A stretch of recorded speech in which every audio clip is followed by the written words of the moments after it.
இருக்கக்கூடிய சூழல் தான் மாணவ மாணவிகளுக்கு ஏகப்பட்ட பிரஷர். மாணவ மாணவிகளுக்கு அவர்கள் படிப்பதே பெரிய விஷயம், பள்ளியில் சென்று படிப்பதே பெரிய விஷயம்.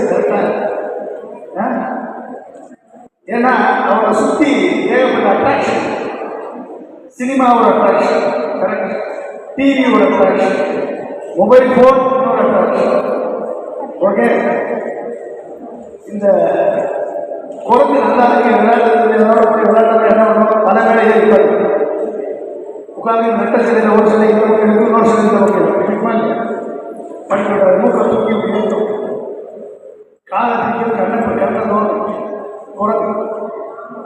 அப்படி உங்களை படிக்க விடாமல் செய்யக்கூடிய குழந்தை எது?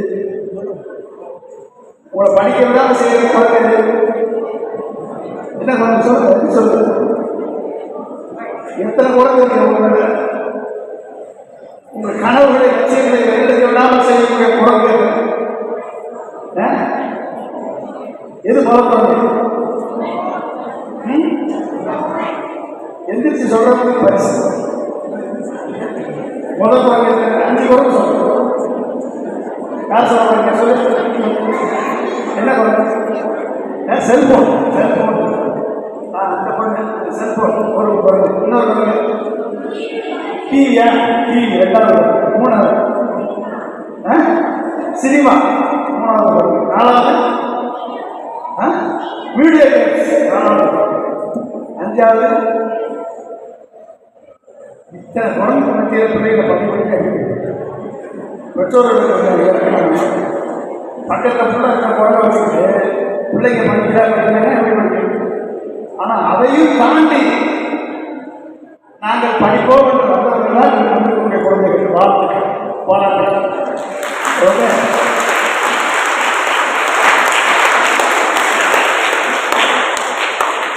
அதாவது ப்ளூவேல் கேம்ஸ் ஒரு கேம்ஸ் தெரியுமா? ப்ளூவேல் கேம்ஸ் எத்தனை ப்ளூவேல் கேம்ஸ் 1 2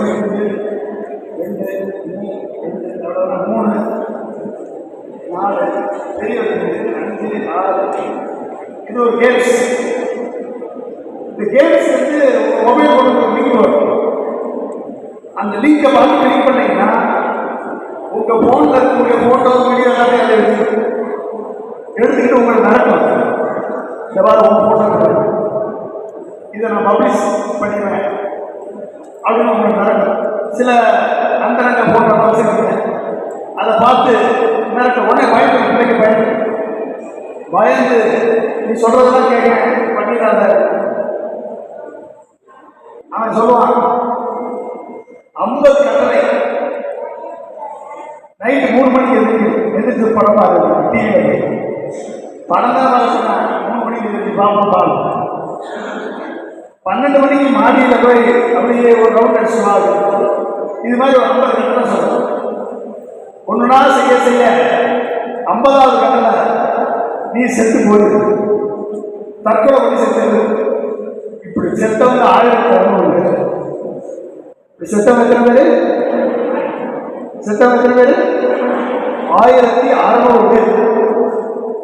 இப்படி செத்தவங்க. என்னடா ஆச்சு?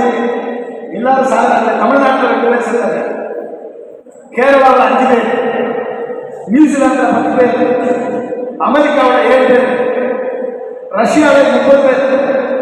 இப்படி வரிசையா இது வரிசையா வந்துட்டு உலகம் ஃபுல்லா 1600 பேர் செத்த பாருங்க. யாரு இந்த வீடியோ கேம்ஸ் பண்ணவன்? யாரு இந்த கேம்ஸை உருவாக்கினவன்? யாருன்றது போலீஸ் உலகம் அழகிற உலகத்தையும் போலீஸ் சண்டை போட்டு தேடி கடைசியில் ரஷ்யாக்காரன் தான் பண்ணிடுறான்.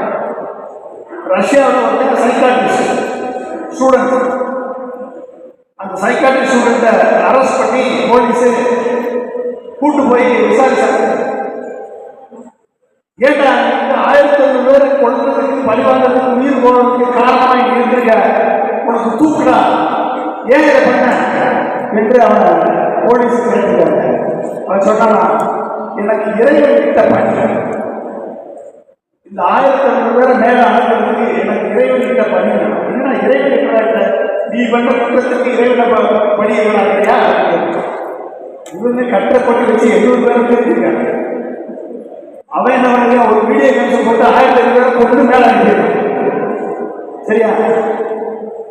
அப்ப யாரு யாரு நமக்கு பிடித்தமான அழைங்களோ அவன் கொண்டது பெருசா, வாழ்க்கையை கற்றுக் கொடுத்தவர்கள் பெருசா? யாரு பெருசா? யாரு? கேட்ட உடனே என்னடா அது ஏன் அப்படி பண்ண? அவன் சொல்றான், யாரெல்லாம் தன்னம்பிக்கை இல்லாதவங்க, யாரெல்லாம் போதைக்கு அடிமையானவங்க, யாரெல்லாம் சினிமாவுக்கு அடிமையானவங்க, யாரெல்லாம் தோல்வியை கண்டு பயந்து மூளையில் ஒதுங்கி இருக்கிறானோ, யாரெல்லாம் தாடி வளர்த்து சொல்றாங்க, யாரெல்லாம் லவ் ஃபெயிலியர்ல மாட்டு ஐயோ வாழ்க்கையே போச்சு அடைகிறானோ, யாரெல்லாம் போட்டி பொறாமப்பட்டு தன்னையும் அடித்து அவனையும் அடிக்கிறானோ, யாரெல்லாம் வஞ்சகம் பிடிச்சு அடைகிறானோ, இவனெல்லாம் மனித குலத்துக்கு தேவையற்ற பயாலஜிக்கல் வேஸ்ட். என்னது பயாலஜிக்கல் வேஸ்ட்?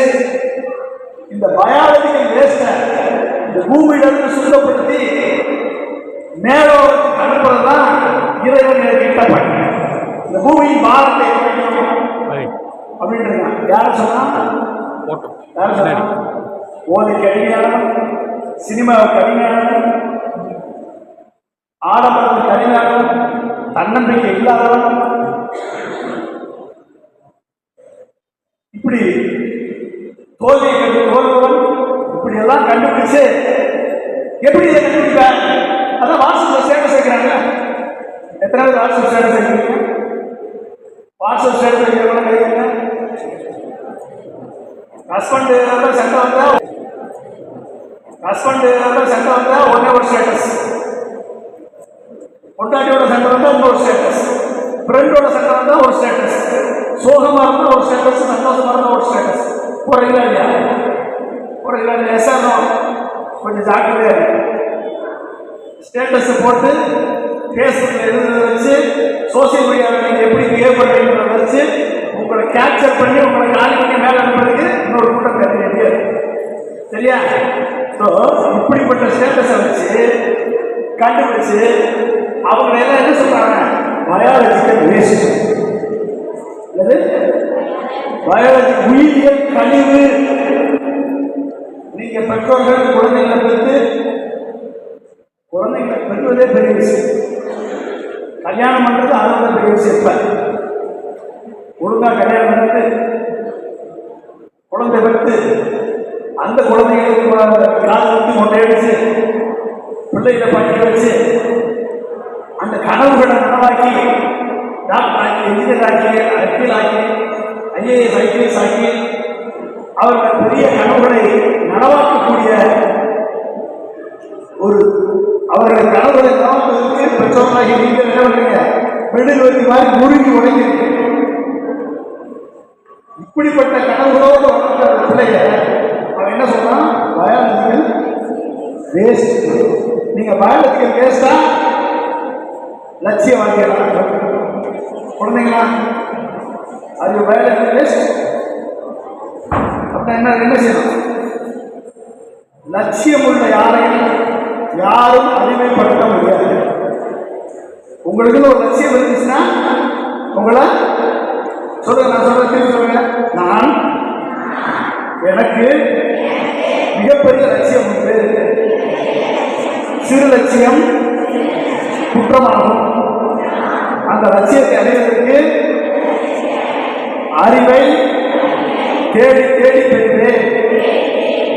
விடாமுயற்சியோடு கடுமையாக உழைப்பேன். தோல்வி மனப்பான்மைக்கு தோல்வி கொடுத்து வெற்றி அடைவேன். சரிங்களா? நான் 9ஆம் வகுப்பு